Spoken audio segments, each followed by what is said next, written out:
तो hello everyone, स्वागत है आप सभी का हमारे इस यूट्यूब चैनल पर। तो उम्मीद है कि आपका आज का जो एग्जाम है साइंस का, ठीक है, साइंस का आपका एग्जाम अच्छा गया होगा, ठीक है। तो आज जो साइंस का सीट ए है बाबू, उसका हम आंसर की लेकर आए हैं और ऑब्जेक्टिव क्वेश्चन मिलवाएंगे। तो फटाफट से आप अपना क्वेश्चन पेपर निकालिए और मिलाइए कि आपका कितना सही हुआ और कितना गलत, ठीक है। ये जो क्वेश्चन पेपर है सेकंड सीटिंग का है, ठीक है। अब देखिए बाबू, क्वेश्चन की ओर चलते हैं हम। देखिए क्वेश्चन की ओर चलते हैं तो क्वेश्चन जो है हमारा पहला है कि पहला क्वेश्चन है कि तेल लगा कागज होता है, ठीक है। तो ये जो होता है पारभासी होता है। तो पारभासी दिया है ऑप्शन नंबर सी में, तो ऑप्शन नंबर सी आपका राइट आंसर हो जाएगा, ठीक है। अब देखिए 2 नंबर क्वेश्चन है कि सूर्य से आने वाला प्रकाश पुंज निम्न में से कौन है। तो आपको मालूम होगा कि जो सूर्य से प्रकाश आता है वो समानांतर प्रकाश पुंज होता है, यानी कि ऑप्शन नंबर 20 का राइट आंसर हो जाएगा। अब देखेंगे हम 3 नंबर। तो 3 नंबर क्वेश्चन है, निम्नलिखित में से कौन उत्तल दर्पण में बना प्रतिबिंब काल्पनिक प्रतिबिंब है। तो इसका ऑप्शन नंबर बी हो जाएगा, सीधा और छोटा, यानी ऑप्शन नंबर बी हो जाएगा। 4 नंबर क्वेश्चन है कि निम्नलिखित में कौन दर्पण सूत्र है। तो ऑप्शन नंबर जो डी हो जाएगा वो इसका राइट आंसर होगा, यानी कि 1/v प्लस 1/u बराबर 1/f। तो ऑप्शन नंबर डी हो जाएगा। 5 नंबर क्वेश्चन है, आभासी प्रतिबिंब कैसा होता है। तो ऑप्शन नंबर जो इसका हो जाएगा बी, यानी कि सीधा होता है। ऑप्शन नंबर बी हो जाएगा। 6 नंबर क्वेश्चन देखिए बाबू। 6 नंबर है कि निम्न में से किस दर्पण की फोकस दूरी धनात्मक होती है। तो उत्तल दर्पण की फोकस दूरी, यानी ऑप्शन नंबर ए में दिया है, तो ऑप्शन नंबर ए हो जाएगा उत्तल दर्पण। अब देखिए बाबू 7 नंबर क्वेश्चन। तो 7 नंबर क्वेश्चन है कि निम्नलिखित में से कौन उत्तल दर्पण की फोकस दूरी है जिसकी वक्रता त्रिज्या 32 सेंटीमीटर है। तो 7 का ऑप्शन नंबर डी, यानी कि 16 सेंटीमीटर हो जाएगा, ठीक है। क्योंकि आपको मालूम होगा कि जो वक्रता त्रिज्या होती है वो फोकस दूरी का अध्ययन ए बराबर होता है r/2 होता है। अब देखिए बाबू 8 नंबर क्वेश्चन है कि निम्न में से आवर्धक शीशा, यानी कि मैग्नीफाइज ग्लास कौन है। तो 8 का ऑप्शन नंबर सी हो जाएगा, यानी उत्तल लेंस हो जाएगा, ठीक है। अब देखिए 9 नंबर क्वेश्चन। 9 नंबर है, कौन सी लेंस में वास्तविक एवं आभासी दोनों प्रकार के प्रतिबिंब बन सकते हैं। तो ऑप्शन नंबर जो ई होगा, यानी कि उत्तल लेंस में जो होता है वो आभासी भी बनता है और वास्तविक भी बनता है, ठीक है। अब देखिए बाबू 10 नंबर प्रश्न।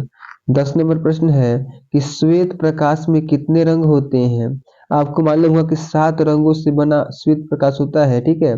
अब देखिए 11 नंबर क्वेश्चन कि श्वेत प्रकाश का कौन सा रंग, यानी कि वर्ण, किस प्रिज्म से गुजरने के पश्चात पश्चात सबसे अधिक सबसे कम झुकता है।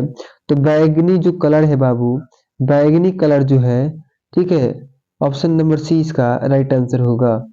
अब देखिए 12 नंबर प्रश्न कि निम्न में कौन पुतली की साइज को नियंत्रित करता है। तो 12 का हो जाएगा ऑप्शन नंबर सी, यानी कि परितारिका। ऑप्शन नंबर सी हो जाएगा 12 का।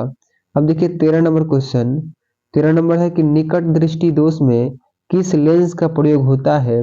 तो निकट दृष्टि दोष के लिए अवतल लेंस का प्रयोग होता है। ऑप्शन नंबर जो बी होगा, सी होगा, राइट आंसर होगा जाएगा। अब देखिए 14 नंबर क्वेश्चन बाबू।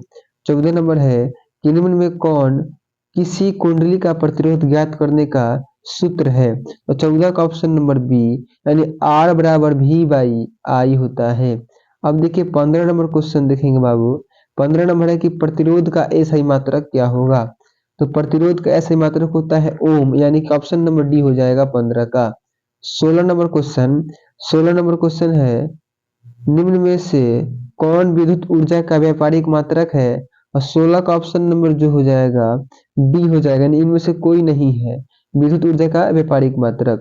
अब देखिए 17 नंबर क्वेश्चन है, विद्युत विभव कौन सी राशि है। ठीक है, तो विद्युत विभव जो है बाबू एक प्रकार की अदिश राशि है। Option number A right answer हो जाएगा, ठीक है। अब देखिए 18 नंबर क्वेश्चन कि विद्युत मोटर की क्रिया आधारित है। तो विद्युत मोटर की जो क्रिया होती है बाबू वो किस पर आधारित रहती है। तो विद्युत धारा के चुंबकीय प्रभाव पर, यानी ऑप्शन नंबर जो ए होगा राइट आंसर हो जाएगा।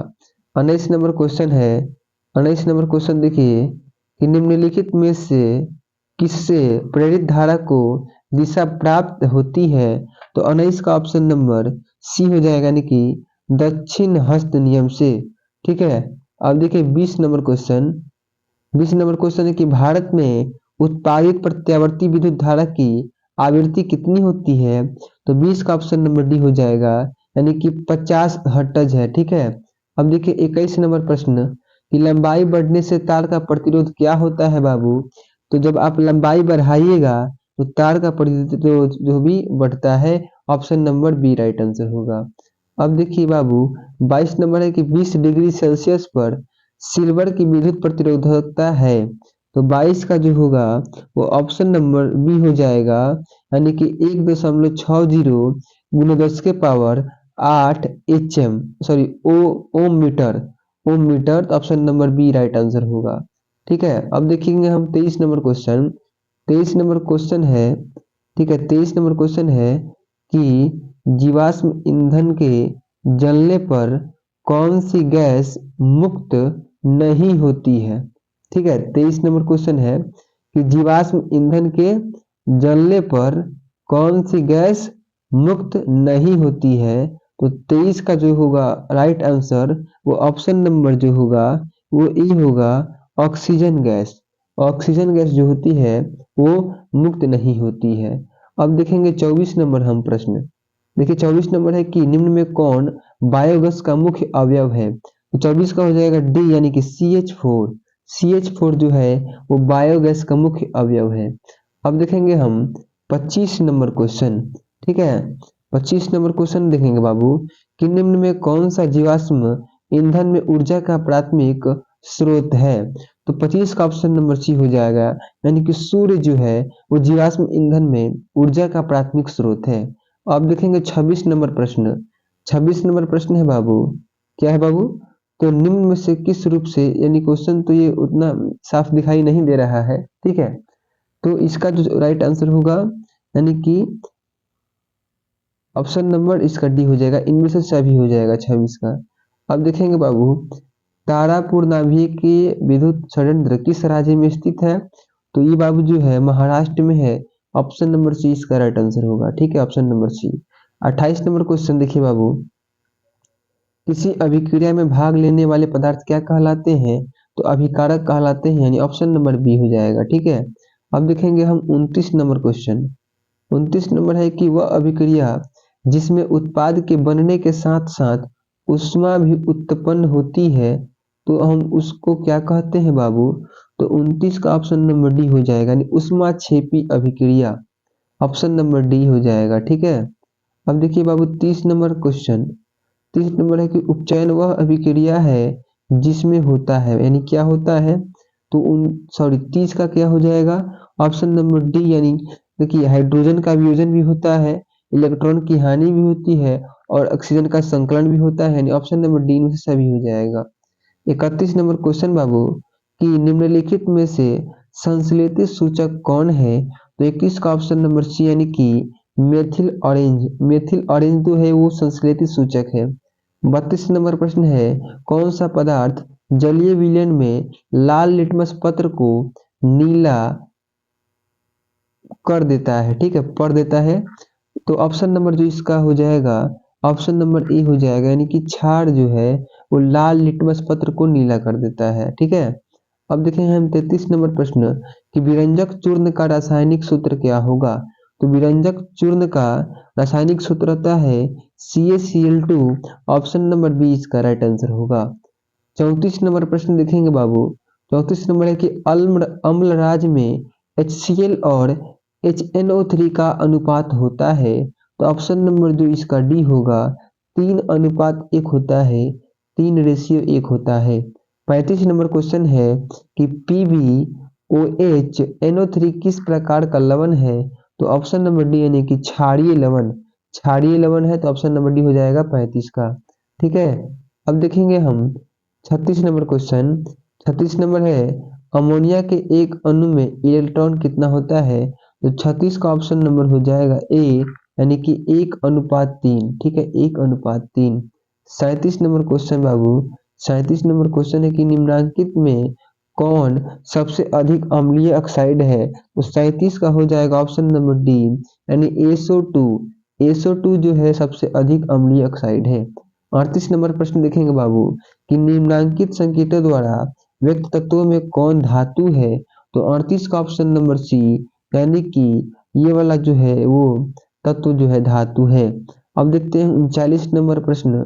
39 नंबर है कि पारा और एक अन्य धातु के मिश्र धातु को क्या कहते हैं बाबू? तो इसको हम कहते हैं, क्या कहते हैं? अमलगम। ऑप्शन नंबर डी इसका राइट आंसर होगा, अमलगम। ठीक है। अब देखिए 40 नंबर क्वेश्चन। 40 नंबर है कि निम्नलिखित में कौन कार्बन का अपरूप है? तो 40 का ऑप्शन नंबर डी हो जाएगा, यानी कि हीरा भी कार्बन का अपरूप है, फिलेरिन भी है और ग्रेफाइट भी है। तो ऑप्शन नंबर डी इसका राइट आंसर होगा। 41 नंबर क्वेश्चन है बाबू कि टिंचर आयोडीन विलयन बना होता है। तो टिंचर आयोडीन विलयन जो होता है वो बाबू एथिल एल्कोहल से बना होता है, एल्थिल एल्कोहल में। ठीक है, ऑप्शन नंबर ए हो जाएगा 41 का। 42 नंबर है कि CH3 CH2 का IUPAC नाम क्या होगा? तो इसका जो IUPAC नाम होगा 1 प्रोपेनॉल, यानी ऑप्शन नंबर सी इसका राइट आंसर हो जाएगा। ठीक है। 43 नंबर प्रश्न देखेंगे। 43 नंबर है कि निम्नलिखित में कौन कमरे के तापमान पर द्रव है? तो 43 का हो जाएगा एथेनॉल, ऑप्शन नंबर ए हो जाएगा एथेनॉल। ठीक है। अब देखते हैं हम क्वेश्चन नंबर 44 है कि बेंजीन सांद्र सल्फ्यूरिक अम्ल की उपस्थिति में नाइट्रिक अम्ल से अभिक्रिया कर बनाता है। बेंजीन सांद्र जो सल्फ्यूरिक अम्ल की उपस्थिति में नाइट्रिक अम्ल से अभिक्रिया करके क्या बनाता है बाबू? और 44 का क्या होगा? ऑप्शन नंबर ए, यानी कि नाइट्रोबेंजीन। ऑप्शन नंबर ए हो जाएगा नाइट्रोबेंजीन। 45 नंबर क्वेश्चन देखेंगे आप। 45 नंबर की निम्न में कौन यौगिक ईंधन के रूप में इस्तेमाल किया जाता है? 45 का ऑप्शन नंबर डी हो जाएगा, यानी कि देखिए जो एथेनॉल भी होता है उसका उपयोग ईंधन के रूप में होता है, प्रोपेनॉल का भी होता है और एथेनोइक अम्ल का भी होता है। तो ऑप्शन नंबर डी इसका राइट आंसर होगा इनमें से सभी। 46 नंबर प्रश्न देखते हैं। 46 नंबर है कि निम्न में कौन सा समूह डोवेनोर ट्रिक बनाता है? तो 46 का ऑप्शन नंबर क्या हो जाएगा बाबू? 46 का जो होगा, ठीक है, 46 का जो राइट आंसर होगा आपका क्या हो जाएगा बाबू? 46 का हो जाएगा डी, यानी कि BEMGCA। ऑप्शन नंबर हो जाएगा डी। ठीक है, option number D. 47 number question है कि ओजोन का आणविक सूत्र है। तो ओजोन का आणविक सूत्र होता है O3। Option number B right answer हो जाएगा O3। अब देखते हैं हम 48 नंबर प्रश्न को। 48 नंबर है कि ऑक्सीजन गैस के एक अणु के दो परमाणुओं के बीच कितने आबंध पाए जाते हैं? तो 48 का ऑप्शन नंबर बी हो जाएगा, यानी कि 2 आबंध पाए जाते हैं। ठीक है। अब हम देखते हैं बाबू क्वेश्चन नंबर 49। ठीक है, 49 नंबर क्वेश्चन देखेंगे आप। तो 49 नंबर क्वेश्चन है, क्या क्वेश्चन है कि वर्ग 13 से 18 तक वाले तत्व कहलाते हैं। तो उन्हें हम कहते हैं पी ब्लॉक के तत्व, यानी ऑप्शन नंबर बी हो जाएगा 49 का। 50 नंबर देखते हैं बाबू कि 50 नंबर है कि निम्नलिखित में किस तत्व में संयोजी इलेक्ट्रॉनों की संख्या सबसे अधिक है? तो पी जो है, यानी कि ये वाला ऑप्शन नंबर बी हो जाएगा 50 का। अब देखते हैं 51 नंबर है कि निम्न में कौन सा ऊर्जा का प्रदूषण मुक्त स्रोत है? तो 51 का ऑप्शन नंबर क्या हो जाएगा बाबू? ए हो जाएगा, यानी कि सौर ऊर्जा जो है वो ऊर्जा का प्रदूषण मुक्त स्रोत है। ठीक है, ऊर्जा, सौर ऊर्जा बाबू। अब देखिए 52 नंबर क्वेश्चन है कि ओजोन परत के अवक्षय के लिए निम्नलिखित में कौन उत्तरदायी है? तो 52 का हो जाएगा ऑप्शन नंबर डी, यानी कि क्लोरोफ्लोरोकार्बन। क्लोरोफ्लोरोकार्बन जो है ओजोन परत के लिए अवक्षय यानी कि उत्तरदायी है। अब देखते हैं हम 53 नंबर प्रश्न को। 53 नंबर प्रश्न है बाबू कि आहार और पइन किस राज्य की जल संचयन अव्यवस्था है? तो 53 का ऑप्शन नंबर क्या हो जाएगा? 53 का हो जाएगा ऑप्शन नंबर, यानी कि बी हो जाएगा, option number B Uttar Pradesh. अब देखते हैं 54 नंबर है कि निम्नलिखित में कौन प्राकृतिक संसाधन है? ठीक है, तो ऑप्शन नंबर इसका डी हो जाएगा। देखिए मृदा भी प्राकृतिक संसाधन है, जल भी प्राकृतिक संसाधन है और वायु भी प्राकृतिक संसाधन है। ऑप्शन नंबर डी इसका राइट आंसर होगा। 55 नंबर क्वेश्चन देखिए कि निम्नलिखित में वनों पर आधारित उद्योग कौन है। तो देखिए बाबू, लाख उद्योग भी है, कागज उद्योग भी है और लकड़ी उद्योग भी है। ये सभी के सभी वनों पर आधारित उद्योग हैं। तो ऑप्शन नंबर डी इसका राइट आंसर हो जाएगा। ठीक है।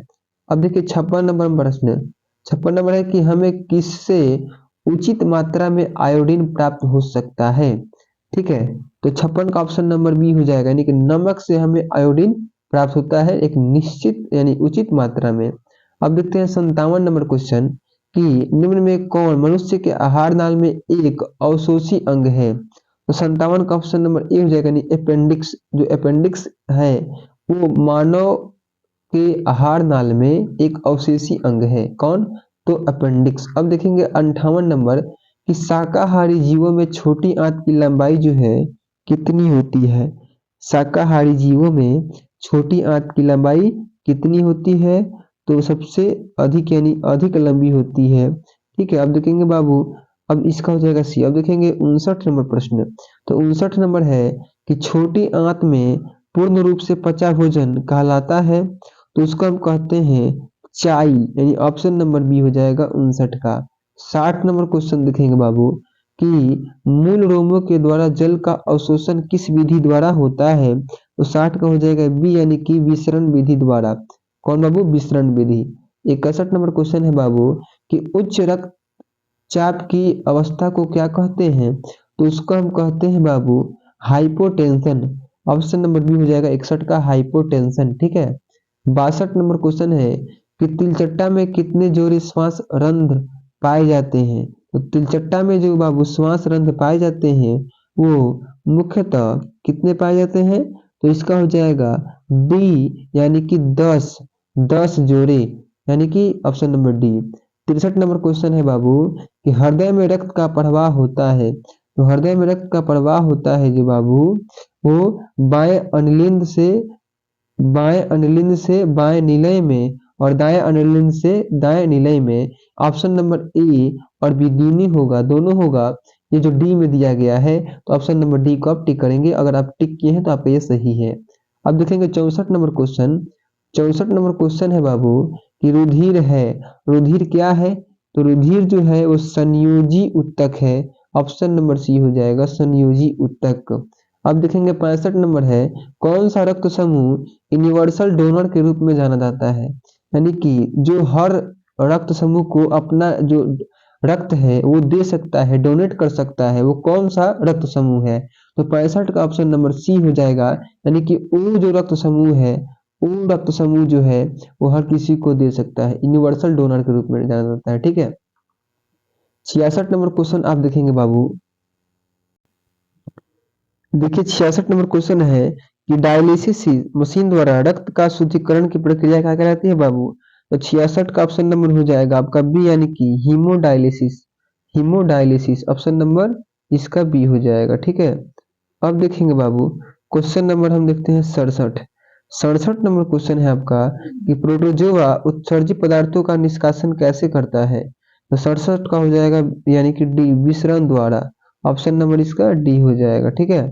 अब देखते हैं हम क्वेश्चन नंबर 68। देखिए क्वेश्चन नंबर 68 है कि बबूल के पौधे में मुख्यतः कौन सा उत्सर्जी पदार्थ निकलता है।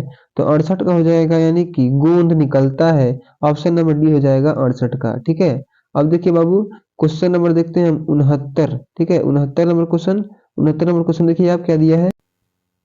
69 नंबर क्वेश्चन है बाबू कि मस्तिष्क का सबसे बड़ा भाग क्या है। तो मस्तिष्क का जो सबसे बड़ा भाग होता है वो सेरिब्रम है। सेरिब्रम। ठीक है। ऑप्शन नंबर बी हो जाएगा। ठीक है। अब देखते हैं 70 नंबर प्रश्न कि टेस्टोस्टेरोन स्रावित होता है। टेस्टोस्टेरोन जो स्रावित होता है बाबू वो किससे होता है। तो इसका जो राइट आंसर होगा वो ऑप्शन नंबर ए हो जाएगा, यानी कि अंडाशय से। ठीक है। अंडाशय से टेस्टोस्टेरोन स्रावित होता है। ठीक है।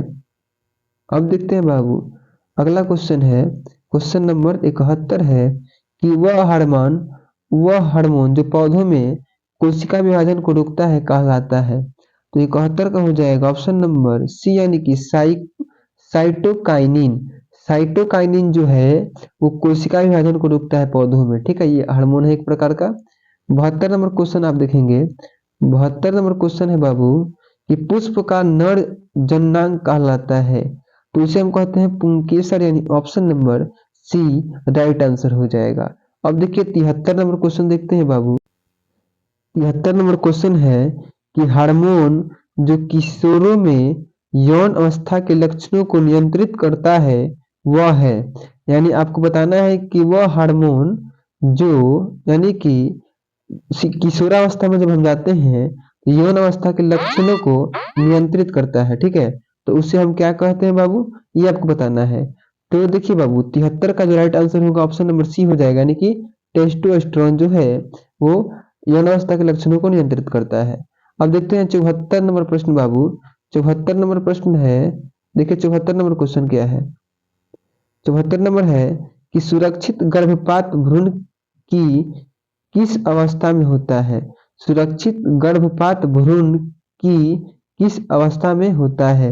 तो 74 को आपको बताना है। 74 का जो राइट आंसर होगा बाबू, क्या 74 का राइट आंसर ऑप्शन नंबर हो जाएगा, यानी कि सी हो जाएगा, परिपक्व भ्रूण, ठीक है। अब देखते हैं हम क्वेश्चन नंबर 75, ठीक है।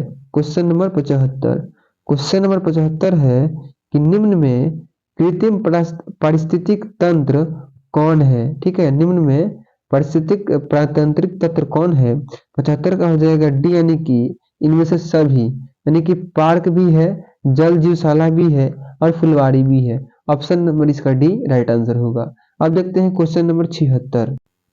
देखिए 76 नंबर क्वेश्चन है कि कौन से पदार्थ का अपघटन पर्यावरण में नहीं हो सकता।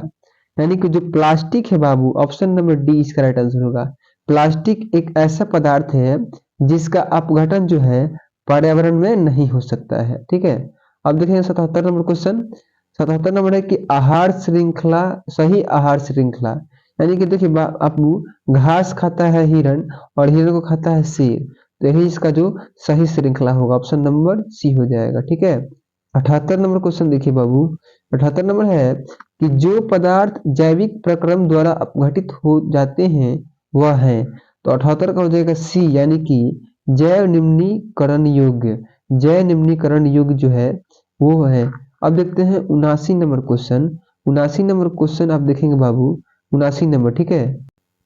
देखिए 79 नंबर क्वेश्चन है कि कचरे का प्रबंधन निम्नलिखित में किसके द्वारा हो सकता है। तो देखिए बाबू, शहर से बाहर जला देना, इस ये भी है कचरे का प्रबंधन। गड्ढे को भरने में उपयोग करना, कुछ कचरे का पुनः चक्रण, यानी कचरे को पुनः योग करना, यानी कि यूज करना। तो इनमें से सभी जो है वो कचरे का प्रबंधन हो सकता है, ठीक है। Option number D right answer होगा। अब देखते हैं हम क्वेश्चन नंबर 80 और लास्ट क्वेश्चन। क्वेश्चन नंबर 80 है कि सूर्य की पराबैंगनी किरणें से मनुष्य में कौन सी विटामिन हो सकती है, ठीक है, कौन सी बीमारी हो सकती है, सॉरी। तो बाबू देखिए सूर्य की जो पराबैंगनी किरण होती है उससे मनुष्य को त्वचा कैंसर हो सकता है, ऑप्शन नंबर डी हो सकता है। तो देखिए बाबू आज के हमने जो आंसर करवाया आपका सेट ए का, ठीक है, साइंस का सेकंड सिटिंग का सेट ए का, ठीक है। तो आप कमेंट कीजिए कि आपका कितना सही हुआ कितना गलत हुआ, और ऐसे ही सीट मिलाने के लिए चैनल को सब्सक्राइब करें और अपने दोस्तों के पास भी शेयर करें। तो मिलते हैं अगली क्लास में, तब तक के लिए धन्यवाद।